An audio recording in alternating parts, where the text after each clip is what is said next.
Everybody sing that shit.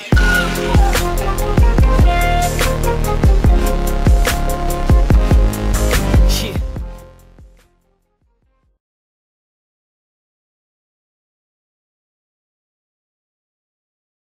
احنا كمغاربه من تونس غادي تتفقوا معايا بزاف ومزيان عافاكم على النضال.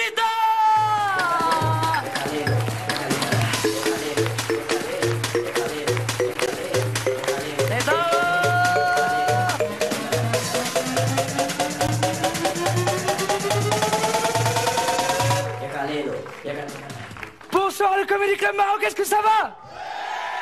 Pas.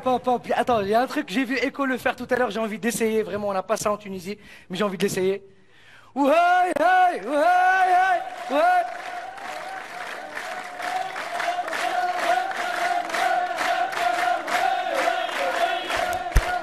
Mais c'est magnifique ce truc.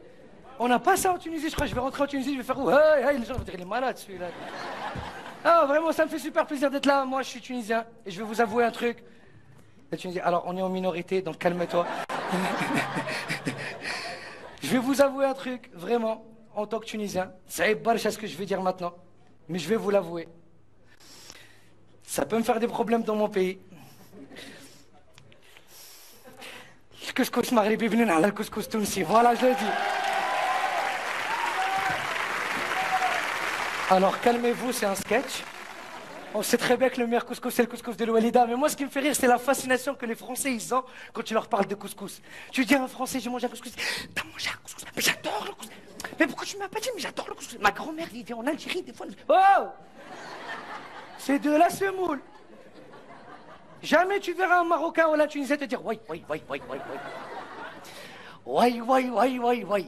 Hier, le barah, j'ai mangé واحد XK. C'est une sorte de dauphin mais gratiné, tu vois.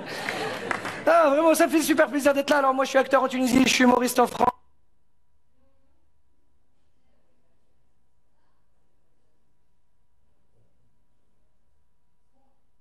Le temps que j'ai fait en Tunisie, je sais pas, j'ai deux problèmes sur Facebook.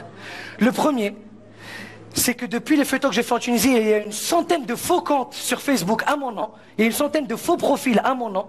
Et dernièrement, je vous jure que c'est vrai, voilà la vie, mais un faux profil, il est venu me parler sur Facebook.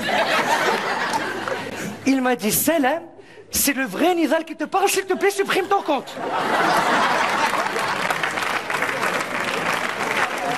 Il m'a fait douter de moi. J'ai dit, voilà, mchana.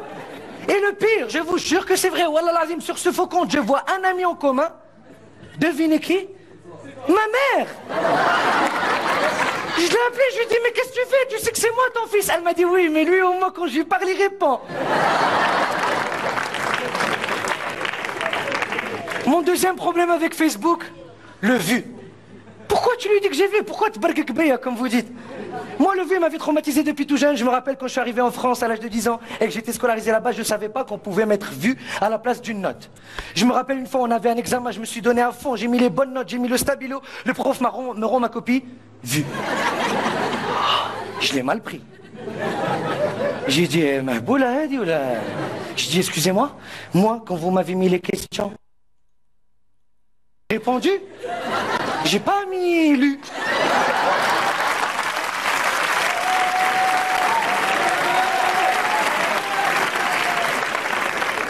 Quand vous me dites demain on a cours à 8h, je viens, je vous dis pas su. Non, vraiment, quand je suis arrivé en France et que j'étais scolarisé là-bas, tout était différent. D'abord, il y avait la barrière de la langue, je parlais pas très bien le français. Je me rappelle une fois, la prof m'a demandé de quitter la classe, elle m'a exclu. J'ai refusé, parce que j'avais pas compris. Et là, elle me dit, Nidal, s'il te plaît, obtempère, du verbe obtempérer. J'ai pas compris, j'ai dit quoi? Quoi? Hop, mon père. Hop, mon père. Moi, mon père, hop. Hop, ta mère, ouais. Oh, quand je suis arrivé en France et que j'étais scolarisé là-bas, tout était différent. D'abord, le français qu'on t'apprend au Maroc ou en Tunisie à l'école primaire, c'est un français assez soutenu. On t'apprend la langue de Molière, on t'apprend le vouvoiement. Du coup, quand je suis arrivé en France à l'âge de 10 ans, j'étais le seul jeune qui comprenait pas le langage des jeunes. Je vous voyais mes camarades à l'âge de 10 ans. Il fallait me voir gratter dégoûté avec un français soutenu et un accent de blédard. Mathieu, attends, n'applaudis pas tout seul, tu vas t'afficher. Il fallait me voir gratter dégoûté avec un français soutenu et un accent de blédard.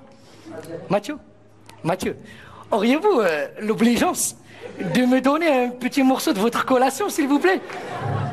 Lui arrive quoi, lui? Louis XIV, ma gueule, Louis XIV. Non, vraiment, quand je suis arrivé en France et que j'étais scolarisé là-bas, tout était différent. En France, quand tu n'as pas fait ton exercice, tu donnes ton carnet de correspondance.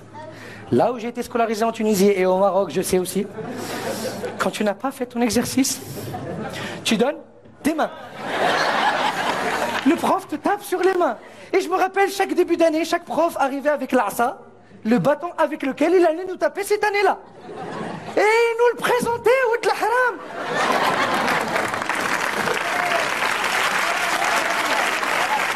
Il nous le présentait comme si c'était un nouvel élève. Alors, je vous présente Hamid. Hamid va vous aider à faire vos devoirs cette année, surtout pour ceux qui ont du mal à le faire. Alors, on peut voir que Hamid a un petit peu changé de look cette année, puisqu'il a, voilà, des clous. Et on peut voir aussi que Hamid est plus souple, ce qui permet, tais-toi, de fouetter. Alors, des clous, des fouets, on peut voir que Hamid a une grande passion, la passion du Christ.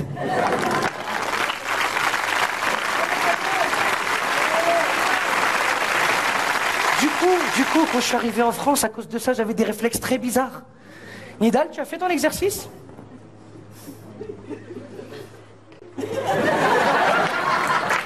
Oui, bonjour, les exercices.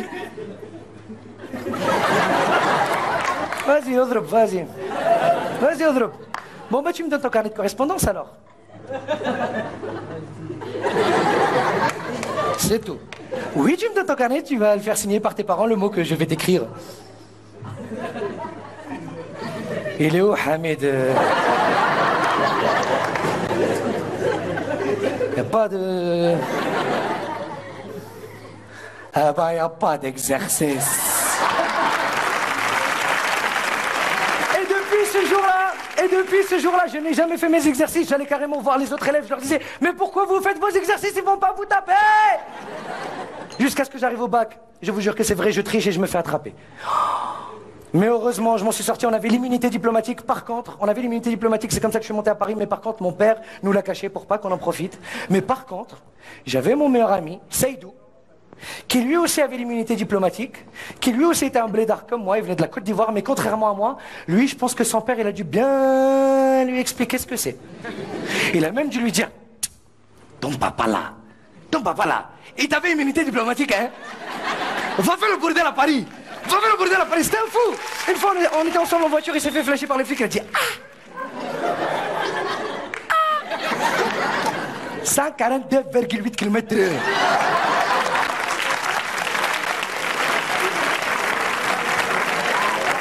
Non, ça pas bon.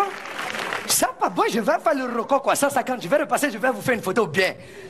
C'était un fou, même quand il draguait là-bas, c'est pour ça qu'il avait l'immunité diplomatique. Une fois, il y avait une fille super mignonne qui passait, elle avait un grain de beauté, Khala, c'est comme ça vous dites, elle avait un grain de beauté, il est parti la voir, elle a dit, hein, pas bien. Mademoiselle là, tu as un petit point noir ici là, ça quoi? La fille, elle lui dit, c'est un grain de beauté. Il dit, pardon, si ça c'est grain de beauté, si petit point noir c'est grain de beauté, alors moi je suis la beauté en personne. Merci, c'était tout pour moi, c'était Nidal, merci.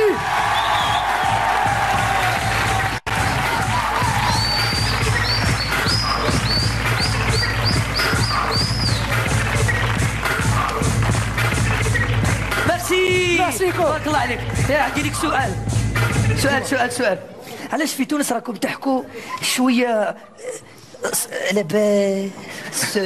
لاباس خويا؟ عندك الشريحه، عندك الاقامه، قبضوا فينا السماوي الله يداوي. Je vais te répondre.